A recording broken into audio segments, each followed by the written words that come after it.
What's up mga kapuso? Ito po ang update dito sa Abot Kamay na Pangarap.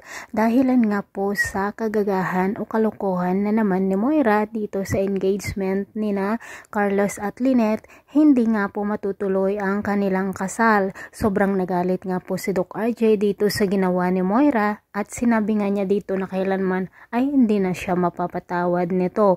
At kung ayaw niyang makulong ay itigil na niya ang kanyang mga ginagawang kasamaan.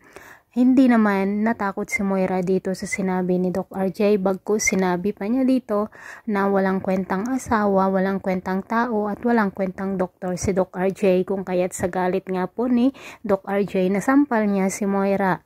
Samantala, nang makita naman ni Annalyn ang pasa ni Lynette sa kanyang braso dahil sa pagkakahawak ng mahigpit ni Doc Carlos sa kanya, ay nagtaka nga ito at nasabi niya na kayang-kaya palang saktan ni Dr. Carlos si Lynette.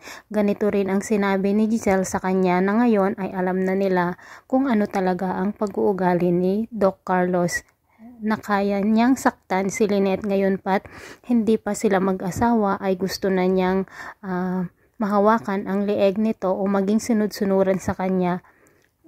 Paano pa kaya kung mag-asawa na sila?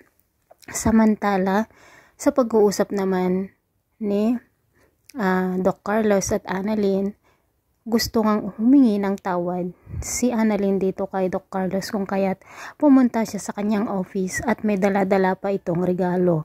Ngunit imbes na matuwa si Doc Carlos ay nasigawan niya pa itong si Annalyn at sinabi na malaki ang problema niya dito. Nagulat nga po si Annalyn dito sa pagsigaw ni Dr. Carlos sa kanya, kung kaya't lumabas na lamang siya na lupaypay ang kanyang mga braso dahil sa hindi niya inaasahan na magagawa pala ni Doc Carlos ang ganitong bagay. At ngayon ay alam na nga niya kung ano talaga ang tunay na ugali ni Doc Carlos.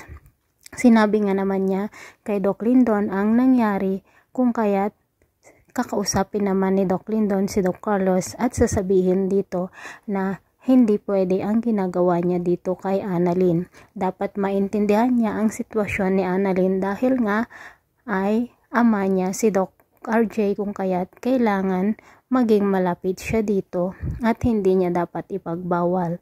So abangan po natin sa Lunes ang mga susunod na kabanata at si Doc Carlos na naman kaya ang magiging kontrabida dito, o kagaya na naman dito si Moira na papahirapan ang ating bida na si Dr. Annalyn Santos. Thanks for watching. Bye-bye.